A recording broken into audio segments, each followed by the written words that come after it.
All right, put down your battle axes, put down your pitchforks. You saw the title of this video and you got in your feelings, but I am just echoing the title of a post that has been making the rounds on social media, saying that Nintendo is worse than EA and Activision. Now, when it comes to Nintendo, I talk about them a bit, but I'm not a Nintendo YouTuber. Nintendo YouTubers tend to glaze everything Nintendo does because they're fanboys, much like PlayStation and Xbox fanboys. Me, if I don't like something, I'll sort of call it out because I don't really care. It's just my opinion at the end of the day. But this has been making the rounds over on social media. It is a post that looks like it originates from 4chan, was shared on Twitter this morning, and now a lot of people are talking about it. So I thought, hey, there's nothing going on that I want to talk about today. Let's talk about this and go over all of these bullet points and see if we could kind of come to some sort of agreement with this. So, Nintendo is worse than EA and Activision. The first three things we're going to kind of put all together because I feel like you could kind of talk about all these together. Copyright strikes fan games, copyright strikes ROM sites, copyright strikes Gmod, which is Gary's mod. Now, I don't know anything about Gmod, so we're just gonna leave that out. I know it's a game where you create stuff, whatever. When it comes to fan games and ROM websites, this is obviously a very gray area because yes, technically, when it comes to fan games, you're probably using either Nintendo characters, Nintendo textures, things like that. But with the fan game, it's like, well, you're never gonna make this, Nintendo. You're never gonna give me the opportunity to play this from you. So what's the point? Is this really chopping into anything that you are currently doing? Is it really chopping into your back catalog of games and stuff like that? Because this is a new experience. With ROM websites, once again, Nintendo doesn't give you the option to be able to give them money for all of the games. You could say, well, you have Nintendo Switch Online and the expansion pack. Yeah, that has a smattering of games. It's not all of the games. So in the grand scheme of things, there are still tons of first-party Nintendo games and third-party games as well that you cannot give money to the companies for in order to support them. So what's the problem with the ROM website? Now, I get it. If you're charging for ROMs or you're charging for a fan project, that's definitely a bit more up to discussion, I think. You know, is that something that should be done? Is that something that is good? You know, it's kind of different. Like I said, I don't know what Gary's mod is, so we're just going to skip that part. Started the region-locked BS. Tried to enforce a rule that forbid third-party developers from publishing on other consoles, purposely sabotage their opponents. Once again, I'm putting all three of those together because if you know anything about your video game history, they should be. I need a swig of sugar-free root beer.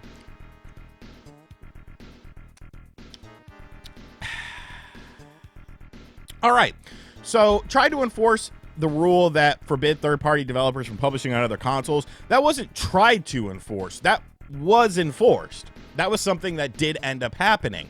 In America, Sega, for the Master System, could not have third-party games on there. Third-party developers wouldn't work with Sega because Nintendo locked them in to contracts with them. So that's why when we get to the region lock part, European Sega Master System games were the ones that were the third-party games. Your DuckTales, Jurassic Park, Batman Returns, all of those games for the Master System released in Japan, or in Europe, I should say, and then you were able to play those games on your North American Master System.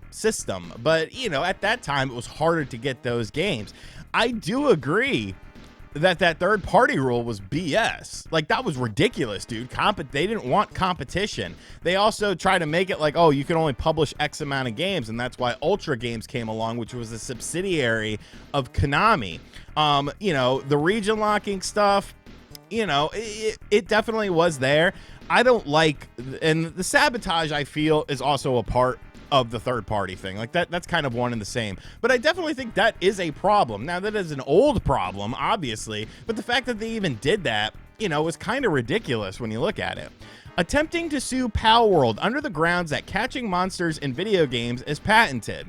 Now, once again, we're not 100% sure that is what the patent is. We will learn about that as time goes on, but a lot of people are saying it has to do with catching monsters with a ball. And that is a patent that Nintendo has, because you can patent certain things in a video game.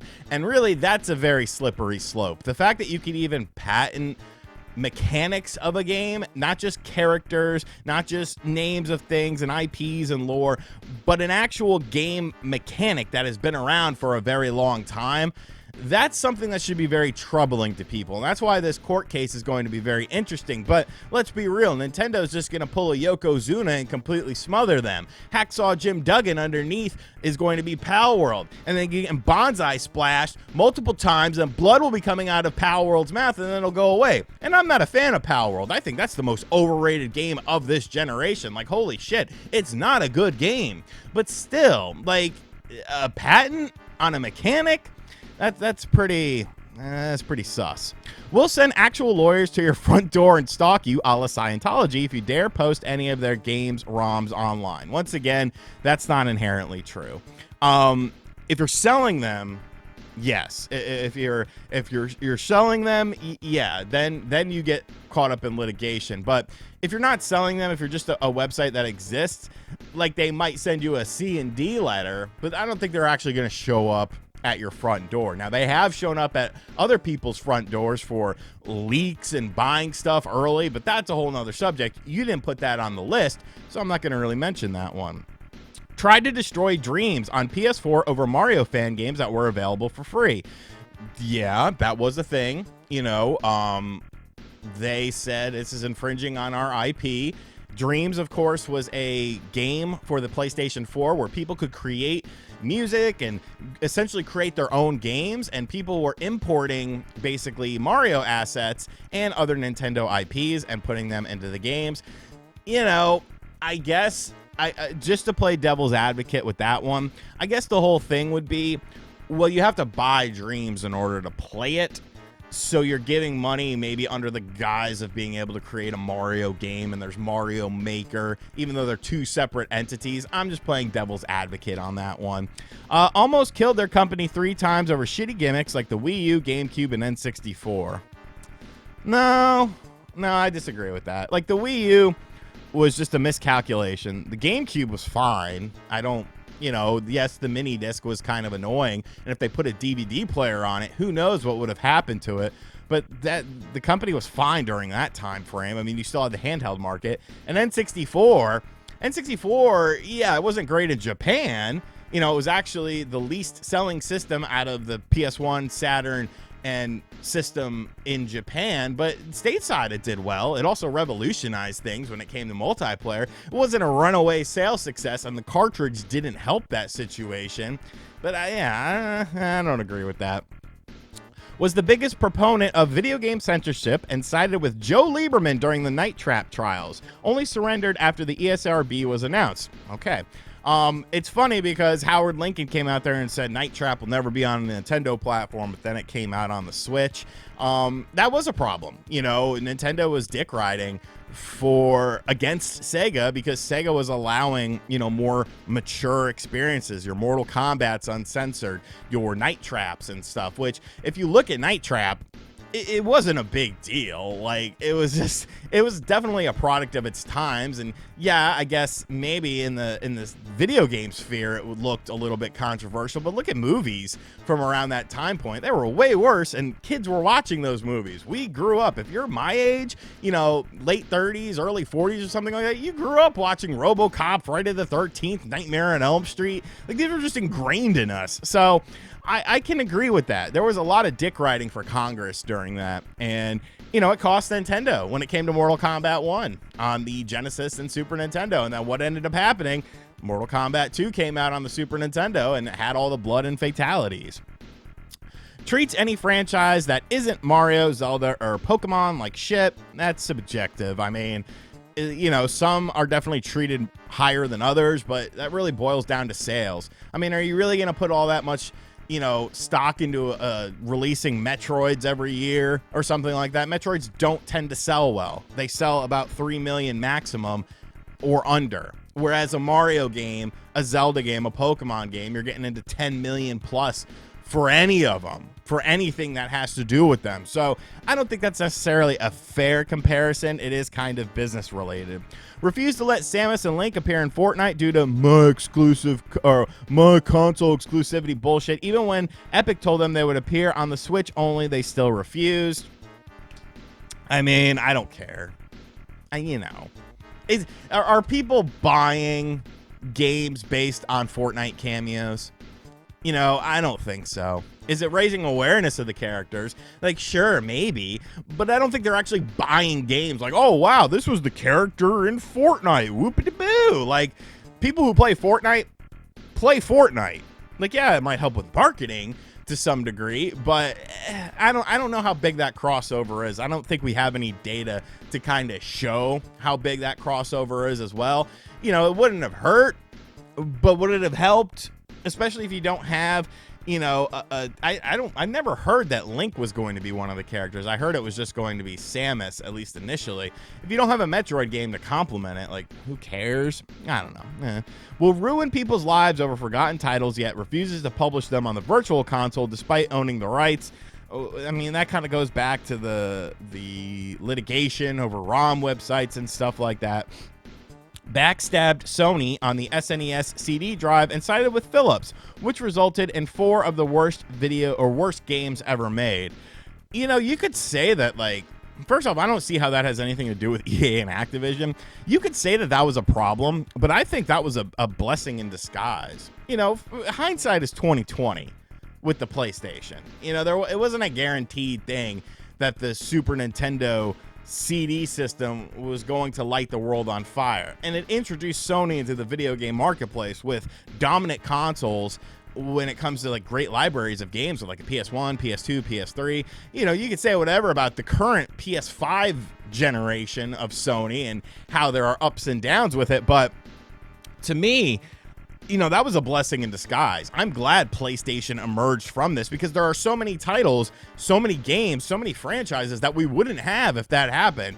Backstabbing and stuff like that, bro, it's just business, man. You go with whoever you think is going to do right by you. Nintendo chose the wrong thing, but at the end of the day, that was a benefit for gamers. Got caught pulling a fine bros and forcing YouTubers to abide towards a costly partnership. Anybody not a part of it couldn't upload gameplay footage of their titles. 100%. That was the most ridiculous era of Nintendo whatsoever. You can find videos on this channel where I review like Super Mario Odyssey and stuff like that, and it's a 10-second clip and back to me, and a 10-second clip and back to me. And that was because that was all you could do with Nintendo games. I wasn't a part of their partnership program and stuff like that. It was a dark time for Nintendo content creation, and it was something that you're essentially killing and cannibalizing any sort of free promotion that people would give you, because people wouldn't be able to do that without getting a strike, without you claiming the video, and then people's hard work would go down the drain. That's not to say I did hard work on it or whatever. I was just showing gameplay as I was reviewing the game, but still, like, it was such a dumb decision. And, once again, that is something that they fixed. So are we really going to hold that against them? Refused to offer refunds when 160,000 Switch users got their personal info leaked. I don't even know about that. So, okay, maybe. If Nintendo didn't make a certain Italian plumber, everyone would hate them. I mean, Nintendo definitely does rely a lot on brand recognition and nostalgia, but I don't necessarily think that's a bad thing. Look at something like the PS5 Pro right now.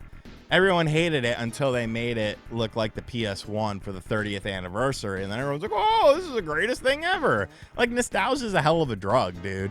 And I think that they have done some really good things as well. You have to remember, there's one thing that I always kind of remind myself with Nintendo is Nintendo of America is a crapshoot. Like, it's the most pointless thing in the world, because at the end of the day, Nintendo of Japan calls all the shots, and things are different. There was a time when Capcom was very similar to how Nintendo was when it came to content creation and using clips, or using your own gameplay of a game or using a trailer of a game. They would copyright claim that. Same thing with Bandai Namco, all of which are distinctly Japanese companies. So you gotta factor in culture and stuff like that. But there is also a bit of tone deafness when it comes to Nintendo. Do I think that they are worse than EA and Activision? No. I mean, not really. I mean, you have a bigger body of work with Nintendo than you do with EA and Activision as far as predatory things are concerned. But every company has their downfalls. Every company has their bad points to them. You know what I'm saying? Nintendo's are more glaring during successful eras, and people just don't notice them during down years. But, like, at least they're making video games. Can you really say that about the other companies right now? The other console manufacturers? Like, I'm just saying, bro. So, I think it brings up some good points, though. It definitely brings up some good conversation points. I definitely agree. The stuff with the Master System was disgusting. The stuff with YouTube videos was disgusting. The Pal World thing, that remains to be seen, but it's an interesting discussion, something that I thought would be fun to discuss. So I want to hear your thoughts on this in the comments section down below. Do you agree with this? Do you disagree with this? Where do you kind of stand on the individual issues? And as always, guys, thank you for checking out this video. Be sure to share it around if you enjoy it. Subscribe to the channel if you're new. And as always, I'll catch you guys on the next video. Later.